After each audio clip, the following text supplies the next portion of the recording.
Mahigit sa 300 dating miyembro ng CPP-NPA nag-apply sa amnesty program ng gobyerno sa Negros at Panay.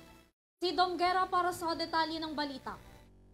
Siyam na dating rebelde sa Panay ang nag-apply sa Camp General Adriano Hernandez sa Dingal Town sa tulong ng 301st Infantry Brigade. Sinabi ni Major General Marion Sison, commander ng 3rd Infantry Division, ang kanilang pagsuko ay patunay ng kanilang kahandaan na magbagong buhay at maging bahagi ng mapayapang komunidad. Samantala, sa Negros naman, 210 dating rebelde ang nagproseso ng kanilang mga papeles sa Bacolod City College Campus sa tulong ng 302nd at 303rd Infantry Brigades. Dagdag pa dito ay nasa 5 guerrilla fronts na ng CPP-NPA sa Negros ay nadismantel na. Sa ilalim ng Proklamasyon 404, ang mga dating miyembro ng CPP, NPA at NDP ay maaaring mag-apply ng government amnesty hanggang March 4, 2026.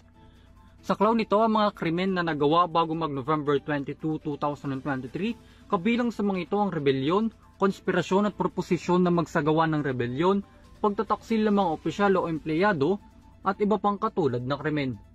Para sa EuroTV News, ako si Dom Guerra, sumasaludo sa bawat Pilipino.